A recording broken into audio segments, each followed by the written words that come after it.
Баршаңа сәлем достар, бүгінгі видеода назарларыңызға Жер шары үшін айқас атты фильмнің қысқаша шолуын ұсынатын боламыз. Жер шарында өмір сүретін әрбір тұрғын уайым құшағында жүрген шақ. Чикаго қаласының тұрғындары Дранмонд отбасы да өздерінің жандарын сақтап қалу үшін қашу үстінде.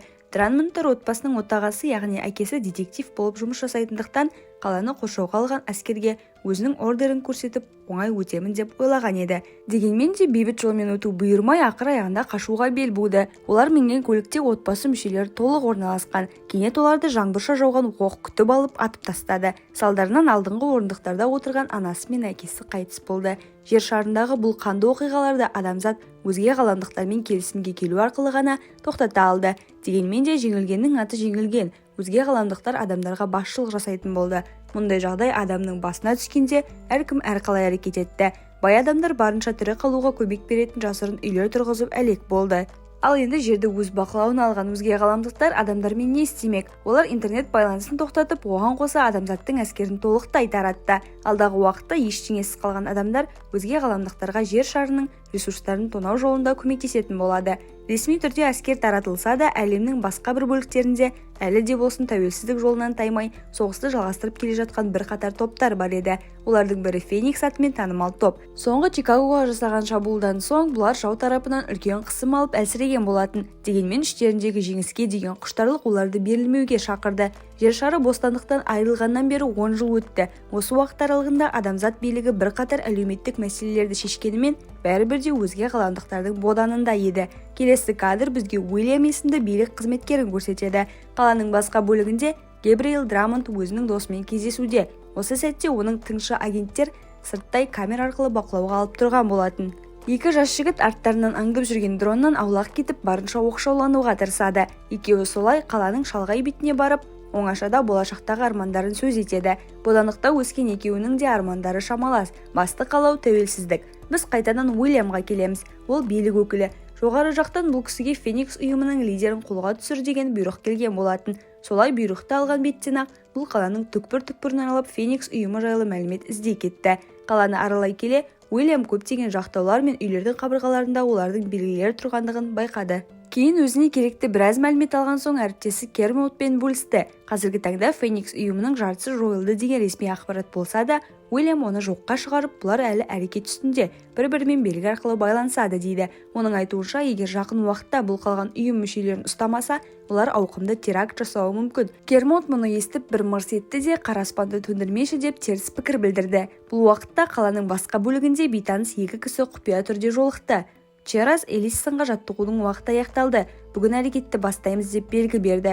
Кейін Элиссон да мұны қоштай кетті де, қалада кімді таниды соған белгі ретінде айта бастады. Ал біздің кейіпкер Гебриэл болса жұмысына келді.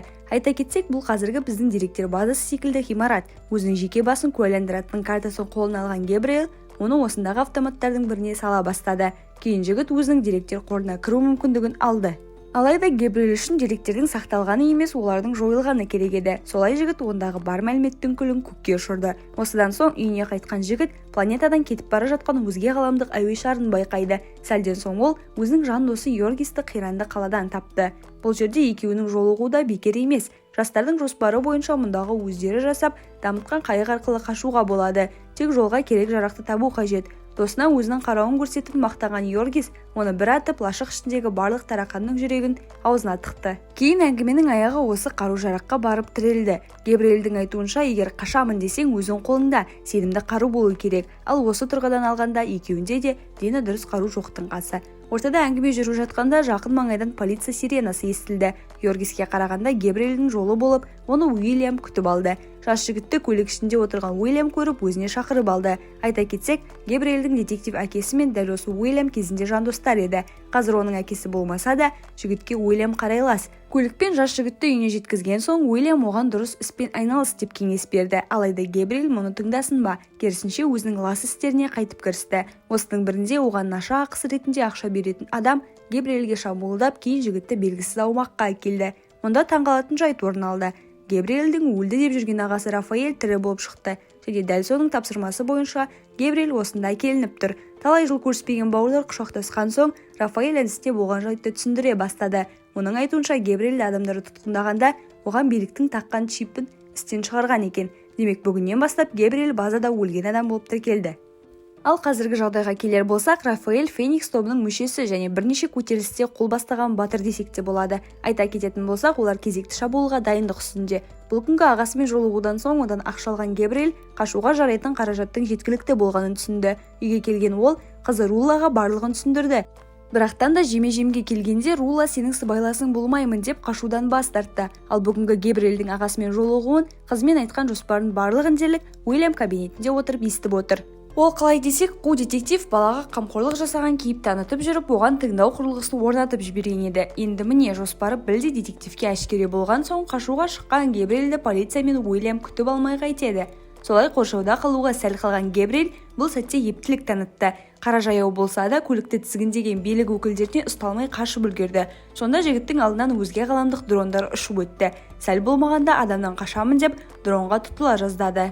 Баладан айырылып қалған Уильямның қайта кабинетіне барып жоспарын тиянақтаудан басқа амалы қалған жоқ. Есесіне өткен жолы Уильямның досына айтқан тұжырымы расталып келеді. Ендігі ресми түрде жойылдыға саналған Феникс ұйымы қайта жандана бастады.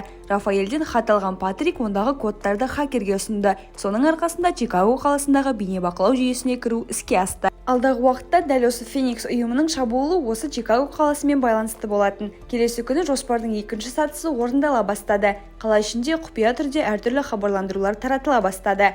Газет беттеріне немесе көше әңгімелерінде тек тұрғындар ғана түсінетін тілде шақырту айтылды. Солай штатқа керекті деген жүргізуші мамандар келді. Сәлден соң бұл өз еркімен келген мамандарды қатал түрде тазалау кезеңінен өткізе бастады. Тазалау дегенде қалай? Өзге ғаламдық құрылғылардан тазалау. Олардың мойындарына тағылған чиптерді өшіріп, автоматты түрде өлгендер қатарына қосты. Кейін бізге таныс кейіпкер Патрик қала ішінде қолданыстан шығып қалған чиптерді іздеуге көшті. Бұл уақытта Гебриэлдің ағасы Рафаэль шіркеу діндарымен келісімге келді. Рафаэль оған діни әшекейді сыйласа, өз кезегінде діндар жарылғыш затты ұсынады. Осы тұрғыда бұл жарылғыштың атап өтерлік ерекшелігі өте көп. Ат айтып тұрғандай алапат жарылыс жасай алатындығымен қоймай, бұл қару көзге көрінбеу қабілетіне ие. Оған қоса органикалық қосылыс бола алады. Яғни Феникс шабуылында оны кез келген жерге көрінбейтін етіп орнатып, кейін жарып жіберуге болады. Біздің Патрик бұл сәтпен бірер күн жұмыс жасады. Оның айналасын реттеп, құрылғылар орнатқан соң аманат ретінде Рафаэльге қайта ұсынды. Жоспар бойынша жарылыс Чикаго қаласындағы стадионда орын алмақ. Жарылыс болатын күні стадионда адамдар мен өзге ғаламшылықтарға ортақ саналатын бейбітшілік күні атты іс-шара өтпек. Қанша жерден аты бейбітшілік болса да, бұл іс-шараның негізгі мақсаты өзге ғаламдықтардың адамдарға жасап отырған қасіретті істерін бүркемелеудің амалы еді. Не де болса, Феникс ұйымының шабуылы бұл күнде болуы тегінен тегін емес екендігін түсінген боларсыздар. Патрик операцияға қатысатын барлық ұйым мүшелерінің ауыздарына орнатылатын құрылғы берді.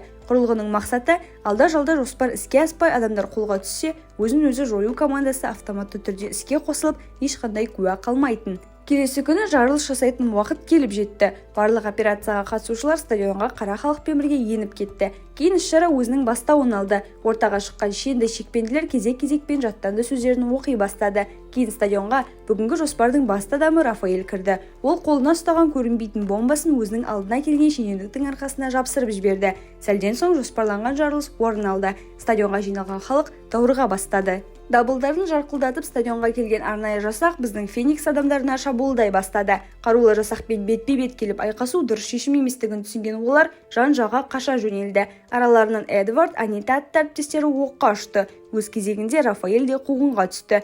Қарулы адамдармен қашамын деп жүріп, жолы болмаған Рафа өзге ғаламшарлықтарға жолығып қалды. Бір көргеннен үсті басы өткір тікенмен оралған бұнымен барлық айқаса бермейді. Рафа бастапқыда тығылып амалдады. Кейін оның досы Дэниел көмекке келіп, екеулеп жүріп бұл мақұлықты жеңді.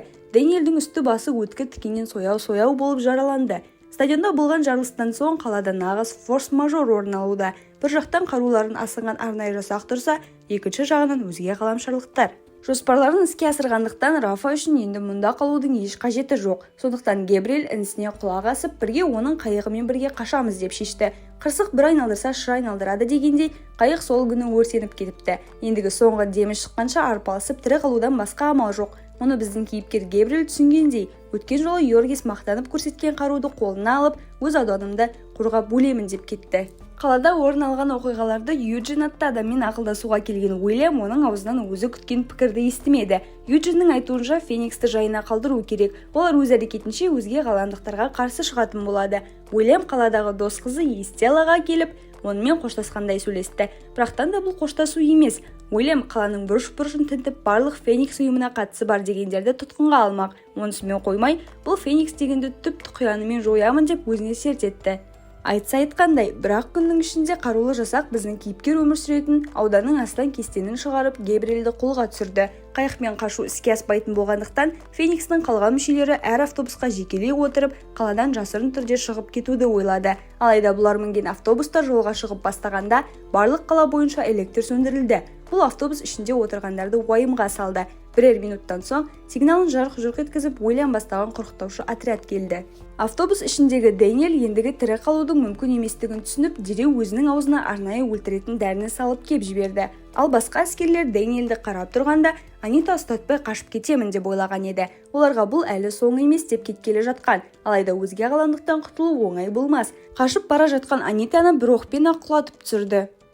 Рафа да Дэниелден көргенін істемек болды. Алайда ол Уильям үшін маңызды адам болғандықтан өлтірілмей тірі күйінде қолға түсірілді. Бұл күні аласапыран біткен соң нағыз тергеудің қызған шағы басталды. Уильямның ендігі ойлағаны Гебриэлдің басындағы ақпаратты пайдалану арқылы қалған адамдарды ұстау. Алайда бұл Гебриэл ақпаратты оңай айтсын ба? Оны бұлбұлша сайрату үшін ағасы Рафаны көрсетіп, егер айтсаң ағаң тірі қалады деп бопсалады. Гебриэл бұндайдан соң көнбей қайда барсын, ақыр аяғында Уильямның айтқандарына келісті. Ендігі оған берілетін тапсырма қайтадан Феникс ұжымына қосылып, ондағы адамдармен байланысу арқылы бұл топтың артында кім тұрғандығын анықтау керек. Тапсырмаға кіріскен Гебриэл бұл жолы сатқынның кейпінде Патрикпен жолықты. Негізгі мақсат олардың сенімдеріне кіріп басшымен жолығу еді. Тапсырма барысында Уильям кабинетінде отырып ақ Гебриэлдің қайда барғандығын, кіммен сөйлескенін анықтап біліп отырды. Кейін тапсырма соңына таяп, ақырғы басшымен кездесу орын алатын мекенжайға Гебриэл мінген көлік келіп тоқтады. Бұл жерге Уильям өзінің қарулы жасағын жіберді. Өз кезегінде қарулы жасақ үй ішіндегі Гебриэлден басқаның барлығын қырып салды десек те болады. Ал ең қызығы, осы уақыт бойы Феникстің жарылыс әрекеттерінің басшысы болып, Уильям анда-санда барып көңіл көтеретін таныс қызы Эстела болып шықты. Оның үйінен Феникс ұйымының барлық деректері шығып, өз кезегінде бұл ұйымның түбегейлі жойылуына әкеліп соқты. Уильям уәдесінде тұрып Рафаны тірі қалдырды да, оны елден аластады. Кейін соңғы рет Гебриэлмен көлік ішінде кездескенде, бала өзге қаландықтармен айқастың тоқтап қалғандығына өз өкінішін білдіреді. Сонда Уильям мүмкін әлі жалғасады дейді де Гебриэлдің қолына видеокарта ұстатады. Мұны жұмысына барып көрген Гебриэл сол баяғы бейбіт күндердегі отбасылық мерекенің видеосына тап болады. Онда барлық отбасы тату тәтті, әрі бақытты. Бұл видеоны Гебриэл өзінің өсиеті ретінде қабылдап, айқасты жалғастыру керектігін түсінді. Фильмнің соңғы сәтінде Уильям өзінің үстіне бомба тағып Чикагоның ауқатты, әрі небір сатқын шенеуніктері жасынатын жер асты аймағына түседі. Бұл дегеніміз Уильямның өзі өзге қаландықтарға қарсы күрес жүргізуші. Осылайша бүгінгі видео соңына келіп жетті. Арнаға тіркеліп, лайк басуды ұмытпайық. Келесі кездескенше.